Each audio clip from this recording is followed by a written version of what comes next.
हिमाचल प्रदेश में कांग्रेस पार्टी को सत्ता में रहने का कोई नैतिक अधिकार नहीं। निश्चित तौर पर यह सरकार 5 साल चलेगी। एक दावा बीजेपी का है, दूसरा कांग्रेस का। लेकिन किसके दावे में कितना दम है, इस सवाल का फिलहाल कोई सटीक जवाब नहीं है, क्योंकि हिमाचल प्रदेश की राजधानी शिमला से कोई 100 किलोमीटर दूर पंचकुला के होटल ललित में 6 विधायकों की मौजूदगी सियासी सस्पेंस को और ज्यादा बढ़ा रही है।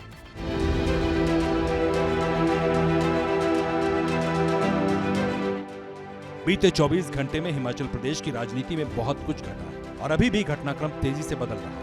पहले राज्यसभा में क्रॉस वोटिंग की खबर आई। नतीजा, कांग्रेस उम्मीदवार अभिषेक मनु सिंघवी चुनाव हार गए। फिर कांग्रेस से नाराज बताए जा रहे 6 विधायकों ने हिमाचल प्रदेश की सीमा के बाहर हरियाणा के पंचकुला में डेरा डाल दिया और इसके बाद फूटा सबसे बड़ा सियासी बम, जिसने दिल्ली तक सियासी हलचल बढ़ा दी।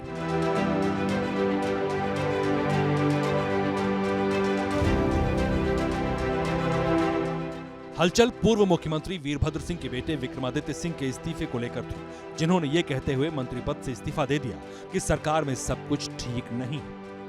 मगर जिस तरीके की व्यवस्था पिछले 1 साल के अंदर सरकार के अंदर रही है, उसमें जो घटनाक्रम हुए हैं, जो विधायकों के साथ कहीं ना कहीं अनदेखी हुई है, कहीं ना कहीं जो विधायकों की आवाज को दबाने की कोशिश की गई है, आज उसका परिणाम है कि हम इस कगार के ऊपर जो है वो खड़े हुए हैं। विक्रमादित्य सिंह का दावा है कि वो किसी के दबाव में नहीं और ना ही दबाव में आने वाले हैं। अंदर खाने से आ रही सूचनाओं के मुताबिक सारा खेल सीएम की कुर्सी का।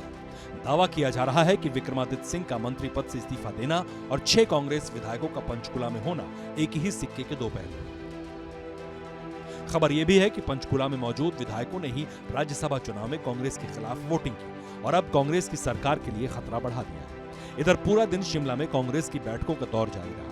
दिल्ली से पहुंचे कांग्रेस के तमाम नेताओं ने स्थानीय नेताओं के साथ मीटिंग की। शिमला के होटल ओबरॉय सेसिल में लंबी बैठक हुई। हालांकि इस बैठक के बाद भी सियासी उठापटक का पटाक्षेप बाकी है।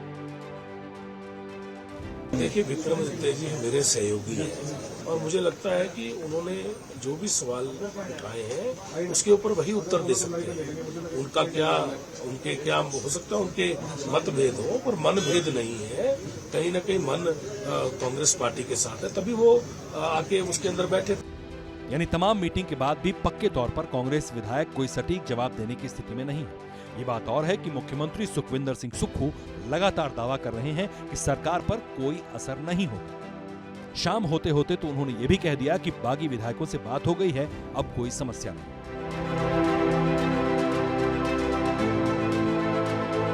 कुछ लोग हमारे किसी पर ना किसी प्रलोभन में आए हैं, अब उनको पश्चाताप हो रहा है। जो 6 लोग क्रॉस वोट किए हैं उनसे किसी लेवल पे बातचीत हो रही है, क्योंकि एंटी डिफेक्शन लॉ के तहत भी कार्रवाई शुरू हुई है। स्पीकर ने शो कॉज नोटिस भी दिया।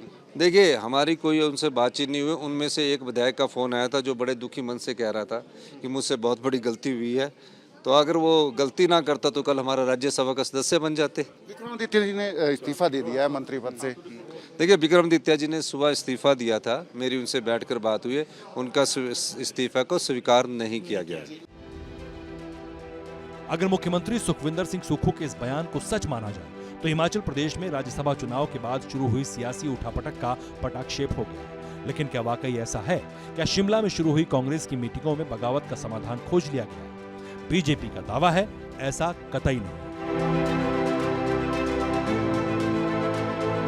विधानमंडल दल है, उसका अपने नेतृत्व में आस्था नहीं, विश्वास नहीं, और कहीं कहीं सरकार की जो फेल्योर है, इतने 6 महीने से सरकार चलते हुआ, जब से 1 साल लगभग होने को आया है, तब से सरकार ने कोई ऐसा उल्लेखनीय काम नहीं किया जिससे विधायकों को ये भरोसा हो कि वो दोबारा चुनाव जीत करके आएंगे।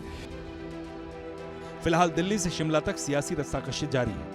खबर है कि हिमाचल में जारी सियासी उठापटक को देखते हुए कांग्रेस की राष्ट्रीय महासचिव प्रियंका गांधी भी एक्टिव हो गई हैं। वो लगातार हिमाचल प्रदेश के बड़े नेताओं के संपर्क में।